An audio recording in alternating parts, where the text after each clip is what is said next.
How will you convince the parents who still prefer conventional method of teaching?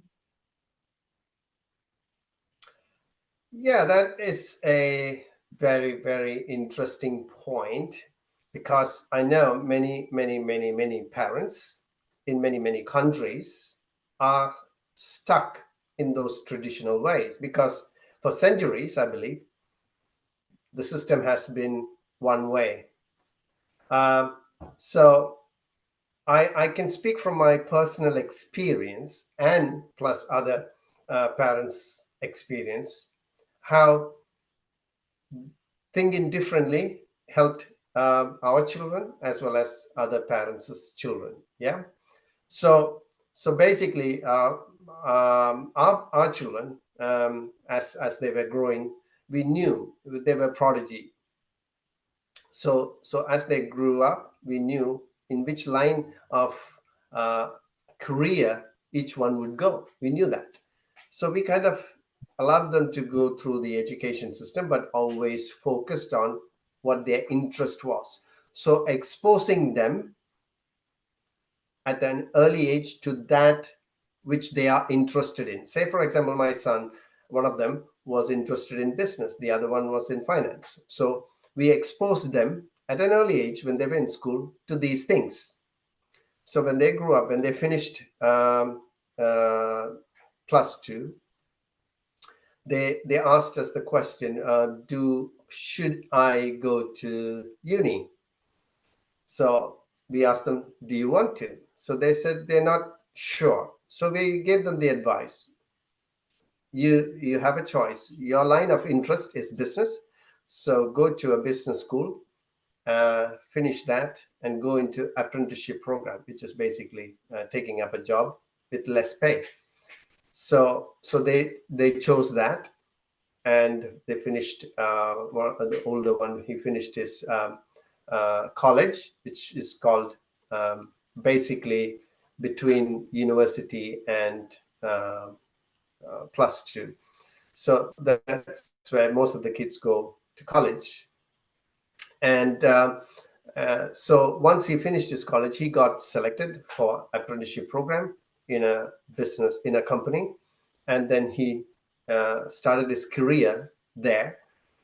And from there on, it was a flying career for him. Yeah. So he did not waste another 4 years or 3 years in university trying to get a degree, which will not make much sense to him. But instead, he spent a year on apprenticeship program where he understood what business was. He was practically on doing business real time, and then he gathered experience. And after that, he was appointed as as a new starter in that business, and then today he is one of the directors of the company at the Oh, age of congrats. 26. Yeah, thank you. So that's what I'm saying. We have personal experience. So do other parents who have told us when they chose this path, it helped their children to become what they wanted to become. Yeah. Yeah, not just simply taking a degree. I personally have done education in schools, went to university, got a degree, but to be honest, in my career, none of these things helped me. None whatsoever. Zero helpful.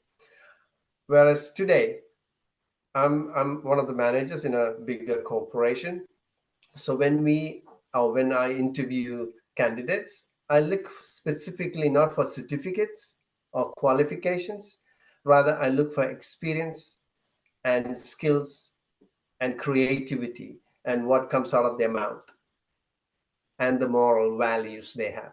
So these are the key factors we look when we employ people, not big certificates. That's not anymore the way we look for candidates, even internationally.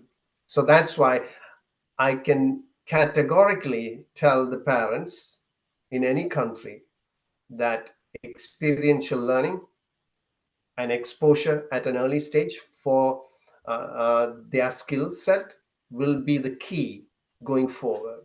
And just to add to this, I know one of the richest guy, the richest guy in the world, Elon Musk.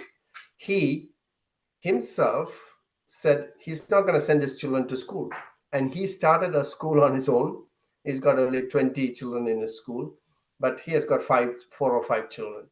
He said he's going to teach them by giving them things like screwdriver, for example.